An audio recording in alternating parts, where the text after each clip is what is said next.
So hi, my name's Nick Ward. I'm the National League Strength and Conditioning Coach with England Golf. We're here today at the University of Sheffield, working with the women's national team golfers, and we've just been going through a warm-up with them.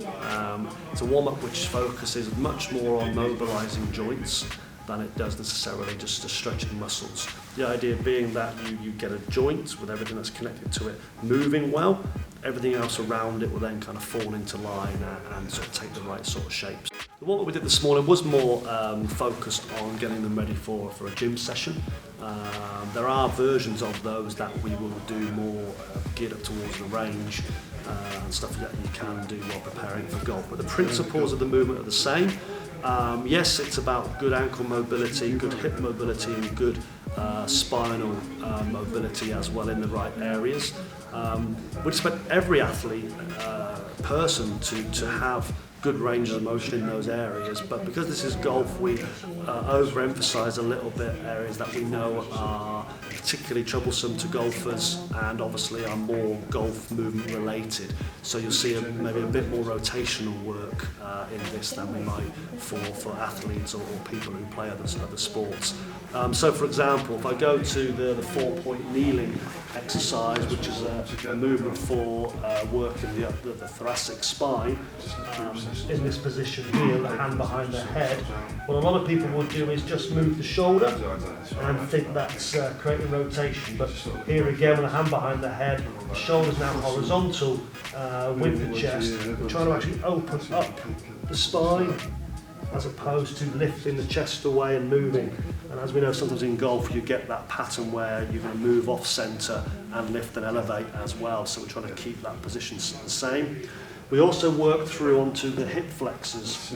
The hip flexors is a general one for everybody who sits a lot, drives a lot. That what this can affect in us is our posture of our hips. So we go into too much of an anterior tilt. Puts the glutes on too much of a length, so they're not working as well as they could be, and makes the hamstrings do a lot more work. And essentially what this does, it just limits our hip mobility. So we want to work both to stretch the hip flexors, but also to wake the glutes up a little bit. Our hip flexors are both above the hip and below the hip, and just by creating some of the movements in here, we're also activating as well as stretching those hip flexor muscles. Hold for approximately around 3 seconds or so, and I mean these can be done for much longer stretches. It really comes down to the individual, where they're at and what they need. So from doing slower stretches to more active stretches to more dynamic stretches, there's a place for that based on the individual needs that you're looking for.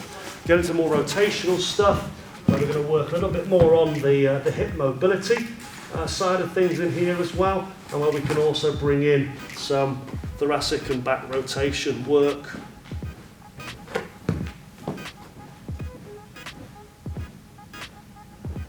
And if people get particularly sore or gnarly in their hips, then we can exaggerate some of the hip exercises to open up the hip joints a little bit more than they would just by doing some sort of lower level, more gentle stretches. Very quickly, yeah. Have you got one thing that you often see people doing which is really bad and you shouldn't be doing when it comes to warm-ups? Or have we not got time for that?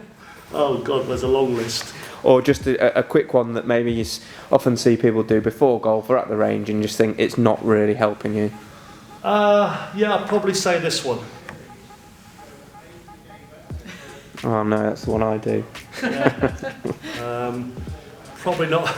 Is that just a sort of general hamstring stretch? Do people have this idea that they need to stretch their hamstrings? Because they're feeling it a lot in their hamstrings, and tight hamstrings are not tight because the hamstrings need stretching.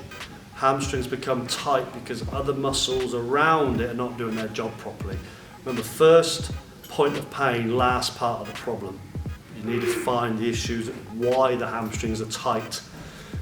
99 times out of 100, it's nothing to do with the hamstrings. It's hip flexors, poor hip mobility, again, glutes not working as well as they could be because we're losing joint position.